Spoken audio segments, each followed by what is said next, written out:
Merci, Madame la Présidente. Un grand merci à vous pour cette étude. Un grand merci à vous pour votre franchise, parce que je trouve que vous dites les choses de façon très, très claire et très carrée, si je puis dire, et moi, ça me va bien.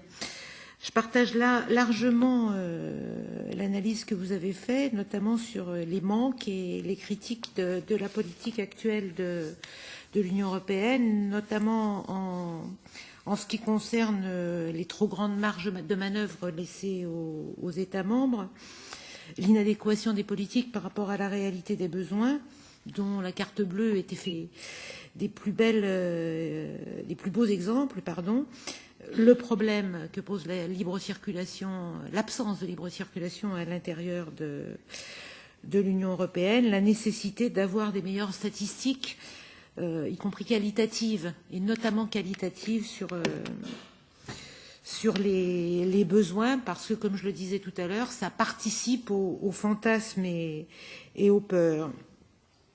Pour moi, l'incohérence de ces politiques conduit à une diminution, en réalité, des voies légales d'immigration du travail. Donc, je voudrais savoir si vous confirmez cette analyse dans l'étude que vous avez faite. Et je voudrais que vous nous en disiez plus sur la question de la confusion entre migration du travail et accueil des réfugiés. Ça me paraît pertinent, mais j'aimerais bien que vous développiez un peu. J'ai notamment noté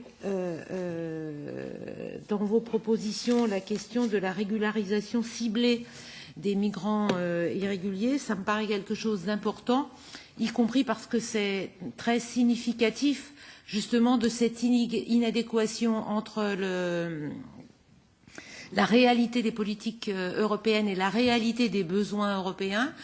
Je crois que nous constatons tous, alors moi particulièrement en France, peut-être un des endroits l'essentiel de nos migrations se font par la voie du regroupement familial en France. Le robinet migration-travail est quasiment fermé, moyennant quoi les besoins sont couverts par des travailleurs en situation irrégulière dans les métiers non qualifiés, notamment tout ce qui est métier difficile, je dirais, agriculture, services aux personnes, restauration, BTP. Je pense que ça doit être visible au niveau européen, à l'ensemble européen